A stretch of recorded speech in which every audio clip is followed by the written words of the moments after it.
Let's delve into our next interview. It is one of the most talked about paintings in Europe right now. Gerard Sekoto's haunting 1947 self-portrait, a work created in the early days of his self-exile from apartheid South Africa, and today a centrepiece of major international exhibitions from Venice to Paris.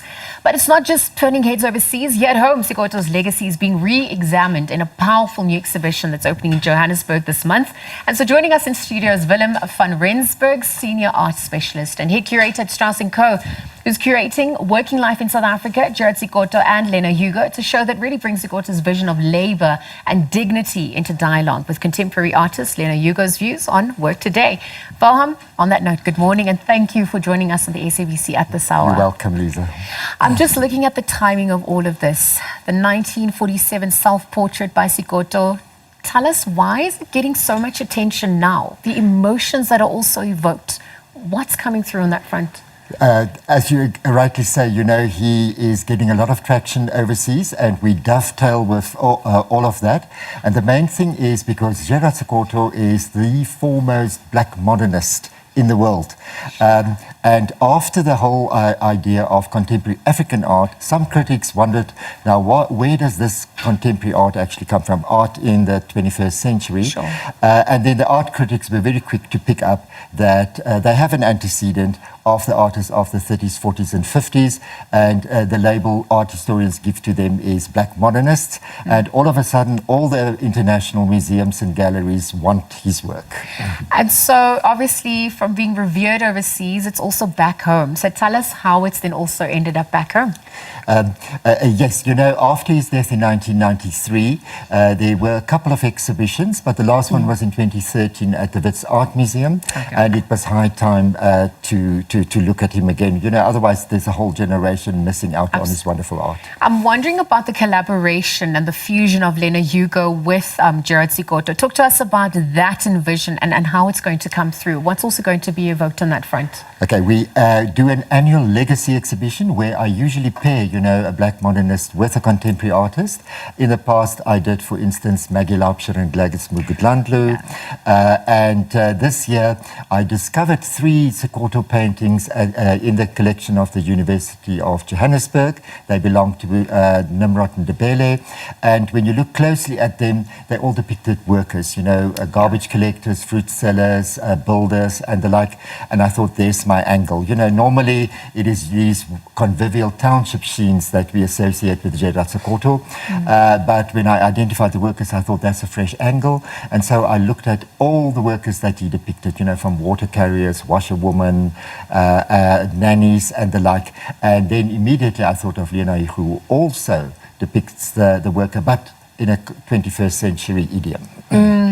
Talk to us about that contrast. I mean, the experience that's going to then be on offer for those who are coming to experience the work. What are you hoping to have in that experience for all those reviewing it? Okay, we want to show the delicacy, but the importance of Sekoto work, especially the pre-exile work. You mentioned 1947. Yes.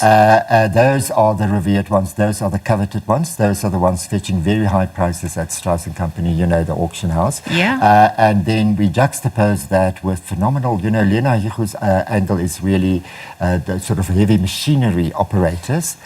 So it's very much the 4th industrial revolution that she depicts in her work.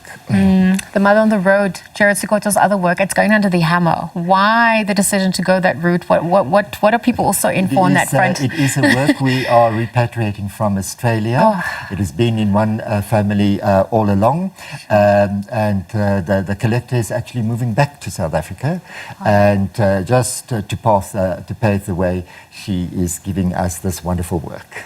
So tell us a little bit more about where it's happening, times, dates, etc. It's going to be tours, interactions as well. What's open to the public? The show runs till the 30th of May at our premises, 89 Central Street in Houghton Estate. There are many activities. One should just go to our website, Strauss Art. The dates are all there. There are walkabouts, there are talks, there are teacher workshops. You know, Gerard Sekoto features very prominently in the South African art curriculum, and it is an ideal opportunity for teachers and also learners to come and view. From your vantage point, the evolution of African art and its value, perhaps in this art landscape as well. Do you want to quickly weigh in on that evolution, how far we fared, the gaps that still exist, and really where to from here? What are you envisioning for the future of art as well in the launch? Look, contemporary African art is really riding the wave right now. Many art fairs, publications, exhibitions. There's a clamoring for that, but I think also looking back at modernists, African modernists, and big museums, Museum of Modern Art, New York, the Tate Modern, the Pompidou in Paris. They all actually want to acquire these works, and so we hope the works stay in South Africa, but I won't be surprised if international museums snap them up. If we look at Lena Hugo and what's on offer for her, I mean, beyond this collaboration, what else can we expect from her for the rest of the year? She is still working. Her eyesight is giving her problems, so she works much slower. When you keep in mind that her medium is pastel and the phenomenal almost photorealistic figures that she paints, one just hopes that she can mount another exhibition soon. Okay. All right. Thank you so much for joining us this morning and for chatting about this phenomenal affair called Gerard Sekoto's Journey. As you said, it's a hot topic right now. So wishing the company and the show all the best. I'll also encourage all those to come and support the showcase that's obviously happening. Wilhelm van Rensburg, chatting about that exhibition and really what we can expect on that front as well.